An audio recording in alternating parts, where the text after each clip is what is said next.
Chers Ferriérois, chères Ferriéroises, avant de vous adresser le bilan de l'année écoulée, je tiens à vous souhaiter une bonne et heureuse année 2022.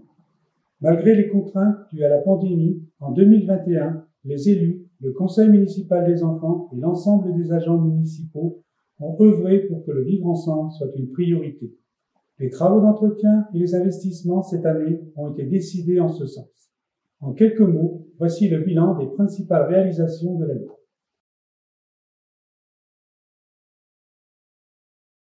Les réseaux, les voiries et les chemins sont des postes importants.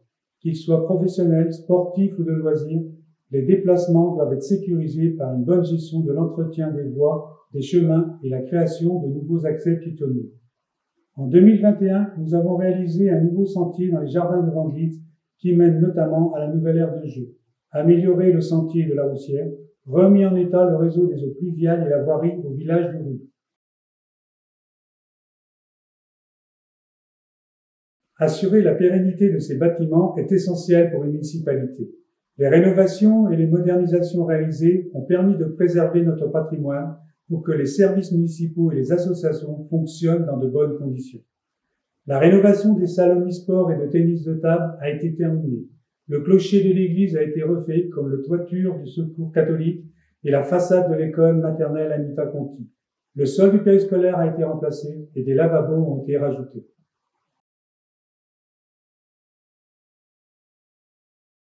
Après 3 ans de travail, le nouveau PLU a été approuvé par le conseil municipal du 10 mai 2021.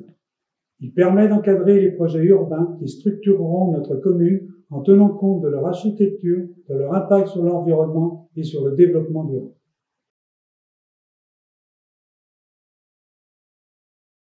Les espaces et les infrastructures publiques sont aménagés pour parvenir à une qualité de vie liant l'esthétique et le progrès social.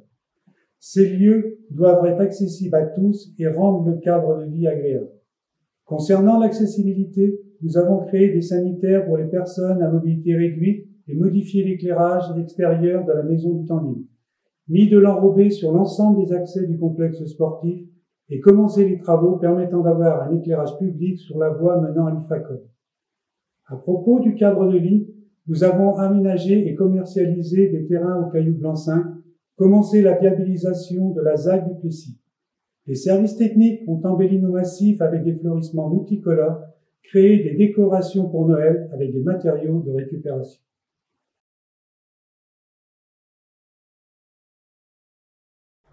Le progrès social, c'est mener collectivement des actions pour améliorer le quotidien et soutenir les personnes en difficulté. Cette année, nous avons mis en œuvre les projets suivants. L'organisation avec Facile Ensemble d'un réveillon solidaire et connecté à la Saint-Sylvestre 2020.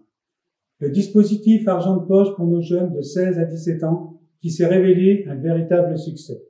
La mise à disposition d'un 2e minibus pour nos associations. Des campagnes d'appel téléphoniques ont été réalisées auprès des personnes âgées pour les aider et connaître leurs attentes. Des transports ont été organisés pour les emmener au centre de vaccination. Des campagnes de dépistage et de vaccination ont été réalisées avec l'Agence régionale de santé et le cabinet médical.